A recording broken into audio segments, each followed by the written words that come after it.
Bonjour tout le monde, je vous retrouve aujourd'hui pour un haul craftelier.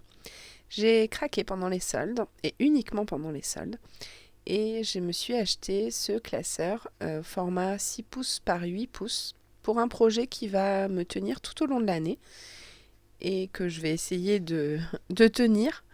C'est un projet de réaliser une page pour un mois avec un souvenir, une création, quelque chose qui m'aura marqué au cours du mois. Donc cet album, c'est un album classeur. Il fait 6 pouces par 8 pouces, donc c'est-à-dire environ 15, un peu plus de 15 cm par un peu plus de 20 cm.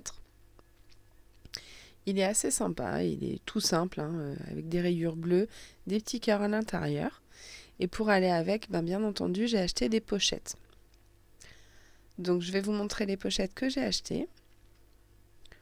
Différents formats. Tout d'abord, j'ai commencé par acheter des pochettes qui sont des pochettes enveloppes qui vont dans le classeur. Ensuite, des pochettes avec 4 emplacements. 3 emplacements où on peut venir mettre une photo 10 par 15 et ce lot de pochettes où on en a différentes à l'intérieur. Donc elles sont toutes faites pour ce classeur. J'espère pouvoir me tenir au projet de cette année. Ensuite, j'ai pris de nouveau des petites pochettes enveloppes, mais qui elles ne se glissent pas dans le classeur. C'est pour ranger tout ce qui va être petit die cut, embellissement, colorisation que je vais faire d'avance pour éviter que ça se perde.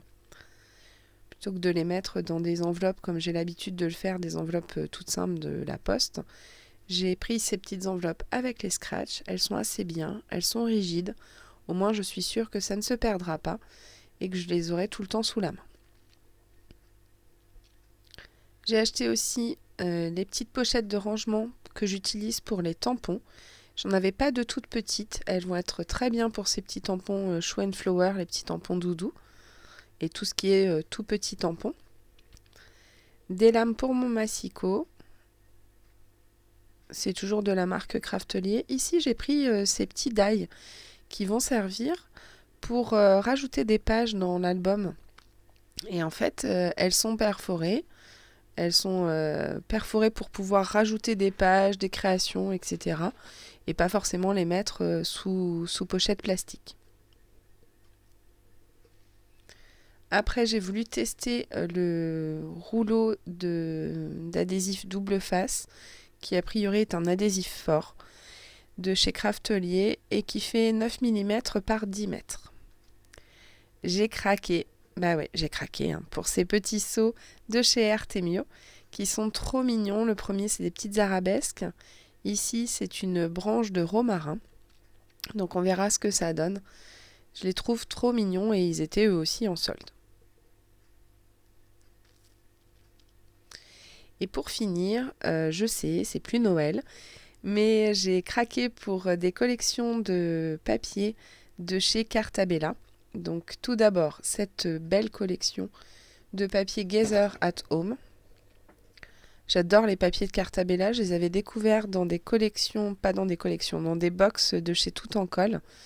Si vous ne connaissez pas la boutique Tout en Colle, je vous invite à aller faire un tour. Elle a un site internet et une boutique qui est à une bonne demi-heure de chez moi. Et Noël est quelqu'un de très sympathique qui franchement, elle a une boutique, déjà c'est la caverne d'Ali Baba, et ensuite c'est quelqu'un de très sympathique qui sait vous orienter sur ce que vous voulez, qui est de très bons conseils. Bref, je vais pas faire sa pub, elle n'en a pas besoin. Donc cette belle collection de papier Gather at Home, un peu fleurie, très bucolique. Ensuite, comme je vous le disais, c'est pas Noël, c'est plus Noël, mais j'ai craqué pour 2 collections de papier de Noël dans des tons que j'aime beaucoup qui sont vert rouge, un peu de bois, toujours de chez Cartabella avec à l'intérieur des petites cartes. On a des petites cartes sympas chez Cartabella et ça me servira aussi pour mon album mon December Daily de l'année prochaine.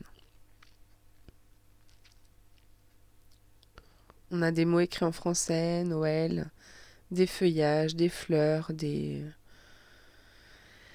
petits tons Vichy, des unis. Franchement, ces collections de papier de chez Cartabella, elles sont vraiment très bien. Après, j'ai pris en 15 par 15 parce que moi, j'utilise plus facilement des formats de ce type-là plutôt que des grands formats de papier 30-30. Pour aller avec, les die cuts de la même collection, qui sont eux aussi très jolis, avec toujours des petits mots en français et en anglais. Et la dernière collection sur laquelle j'ai craqué, c'est toujours une collection de Noël. C'est White Christmas. Donc elle aussi est dans les tons de Noël, avec en plus des coloris plus bleus, des paysages.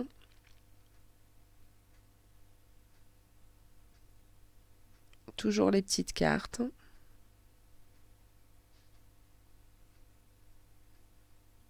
J'essaye de vous montrer au maximum les papiers.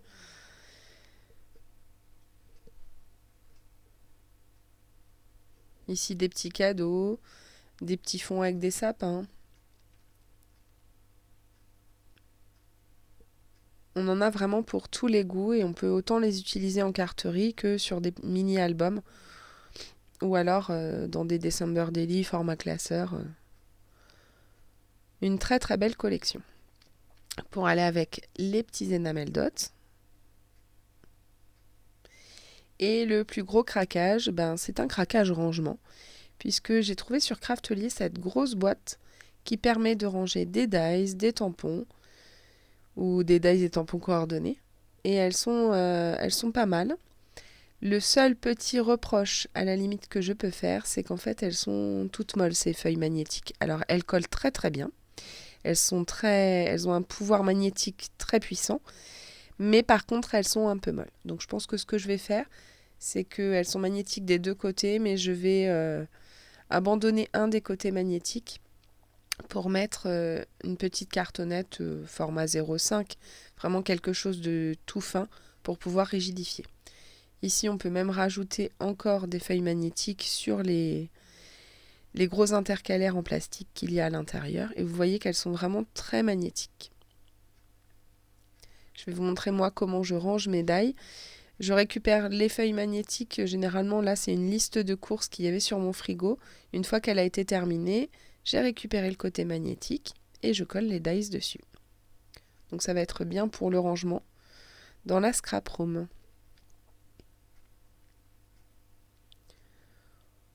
C'est vrai que il y a de quoi faire, il y a de quoi ranger.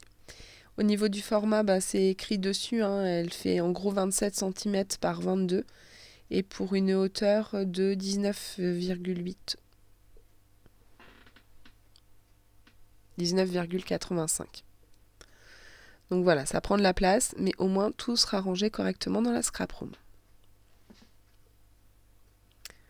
Et voilà pour mes petits achats réalisés chez Craftelier. Je vous retrouve très bientôt pour la suite du fameux projet album de l'année.